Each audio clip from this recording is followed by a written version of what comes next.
You know, my first guest tonight from films like Sin City, The Scorpion King, and for his Academy Award-nominated performance in The Green Mile. Starting Friday, he can be seen in the new movie The Island. Please welcome Michael Clarke Duncan.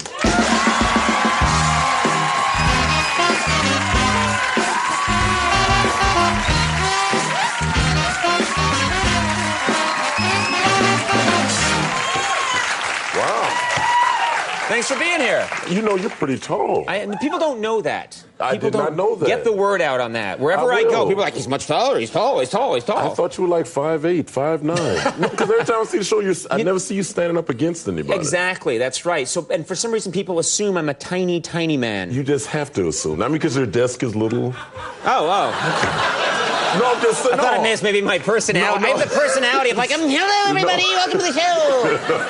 A tiny, tiny fellow. It's the desk. I blame the desk. Got to get a bigger desk. That was some handshake you gave me right there. You're really staying in good shape, aren't you? Yes, I am staying in good shape. What do you? You calm down, ma'am. What are you doing to stay in shape? I'm always interested. I like to bulk up. What's your? You know what? I do a lot of people laugh at that. I do a lot of road work, a lot of cardio, and right.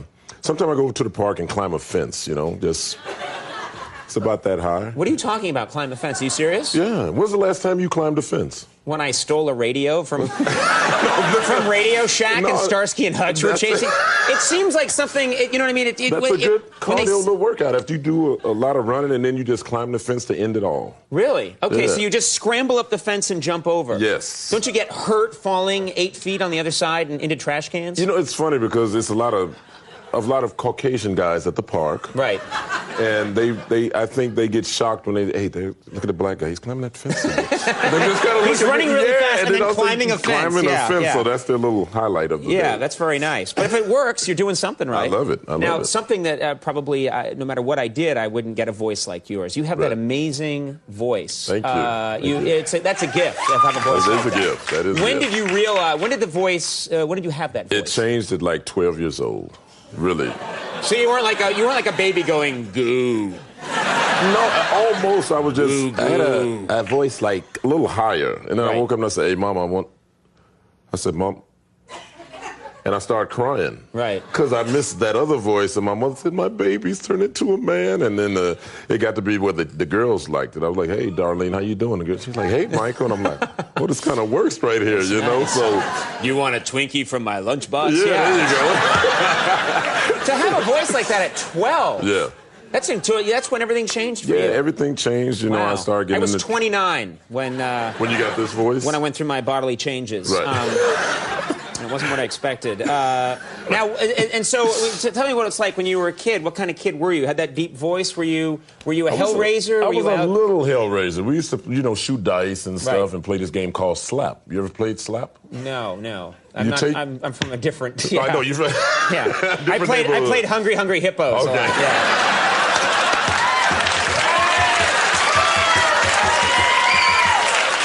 Well, Slap. I mean, I'll tell you something. I was a badass, too. I always got the blue hippo. Okay, well, see. What is Slap? What is Slap? You take some dice. Like, say me and you are playing. Okay. Whoever rolls the lowest number. Right. Like, say I roll a 12, you roll 11. I get to slap you. That's the game we played. It'd be 10 of us. You would tear my head off. I know, but this. My head would come clean off, and piñata candy would fall out of me. We play either that or booty. You ever played booty? I played booty. No. Talking about the same thing, right? Huh? We are talking about the same thing. No, we're not talking the same thing. Oh, okay. Booty is like you're on the basketball court. Say it's 10 of you guys. Right. And the last person, who's ever last, you have to make a basket to get off to the side. Right. Who's ever last, you have to spread eagle on the fence. We all get to come up and kick you in the butt. There's a fence theme to your stories tonight. Kick him in the butt and then quickly climb over the fence to get away. Wow, that's interesting. Yeah. So between slap and booty and ass kick fence, booty, you call it your name, I call it my name. There was a lot of hitting and, it was just getting out. It was different in my neighborhood. Yeah, I can imagine. Now, let's talk about what must have been an amazing moment in your life. You get this Oscar nomination for Green Mile. Do you recall, that night, people love that movie. And you were fantastic in it. Thank you. So it's a well-deserved nomination. Do you recall that night, I mean, what is it like? You're sitting there, the competition. It's amazing. You're frozen in time, and they do your category. They do best supporting, one of the first 3 up. Right. And you're sitting there, and you're like, okay, don't get nervous. And they have all 5 of you guys on a big screen. And who are the other people? Just refresh my memory. Me, myself, Michael Caine, Haley Joel Osment, Jude Law, right, and I think it was Tom Cruise. Right, right. And you're thinking, okay, don't get mad if you don't win. It's nothing, you know? You say, okay. And they go, the winner is Michael, and I forget there's another Michael in my category.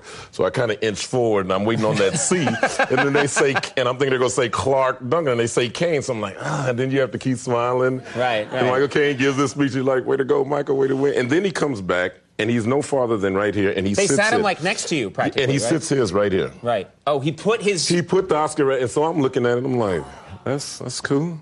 And then I'm looking at him like, I should just walk away. What would he do if I just say, you know what? You want to play slap for it? Yeah. I think he'd have given it to you. Yeah. That's so great. It never occurred to me, like, win an award, and I'm sure he did it unintentionally. He's a very nice guy. But it was me. To have the Oscar facing you right afterwards, going like, hi there. Yeah, you know, it's kind of like you almost... I'm not going home with you. Yeah. That's not good. Now, you've said in interviews you occasionally get mistaken, and this I think happens to all of us, but you occasionally get mistaken for other celebrities. Who do you get mistaken for? Ving Rhames all the time. Ving Rhames. Like what happens when people, do they come up and say hi, Ving? An Asian lady at a recent premiere walked up to me, and she was so old and very nice and so softly spoken. She said, I just love you. You are the most fantastic actor in the world. And I'm like, thank you. And she said, when you gave Jack Lemmon your trophy, and I'm thinking, I didn't give Jack Lemmon a trophy. But I didn't have the heart to tell her that she's thinking about Ving Rhames. And I said, yeah, I said, Jack Lemmon was a hell of an actor. I appreciate that. That was good of you. And she said, you just keep doing those Kojak TV shows. And I'm like, I'm doing Kojak. Ving Rhames is dope, but I didn't want to break her spirit. That was nice so of you. Nice. That was nice of you. I did proclaim to be Ving Rhames. This one time, this beautiful Montreal girl walked up to me with this French accent.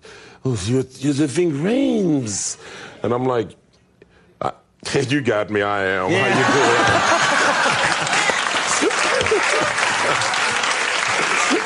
I had to that one time. Can't say I blame you. Yeah, I think you did the right thing. Man. You should also run up huge hotel bills, yes, too. There you go. We have, let's talk about this new movie, The Island. This is you working with Michael Bay. Yes, again. Who gave you, again, because you worked with him in Armageddon. Armageddon. That's right. I went to audition, and I had to do, and Ving Rhames was there. There was a lot of different actors there, you know, and I'm like, I was actually terrified to walk in there because I had seen these guys act before, and somebody told me that when Jean-Claude Van Damme went into an audition, he kicked the light bulb out the ceiling. So I was thinking, you got to do something to distinguish yourself from everybody else. Right. So I go in there and I rip my tank top off and I take a bottle of water and I just pour it all over me. Don't ask me why. I don't know to this day. I think I was thinking about booty or slap or something. I did that and I started saying my lines and crying and everything. And you know, I think at the end of the day, they went home and said, hey, what about the big black guy who poured the water on this? Yeah. That was kind of cool. What about that guy who's clearly having a nervous breakdown? Yeah, who climbs the fences and stuff. Yeah. Let's use that guy. Well, you distinguished yourself. It worked. It worked. I got You've got a good career. This movie, The Island, we have a clip. What do we need to know for this clip? I just won the lottery, and that's all I can tell you. Okay. Yeah, it's a very... yes, mysterious lottery. Let's take a look at this clip from The Island. Starkweather 2 Delta. Your time has come. You're moving out to the island. Starkweather 2 Delta here. And as you know, the biggest dream of my life just came true. I mean, I've only been with you guys for like 6 months, but I won the lottery.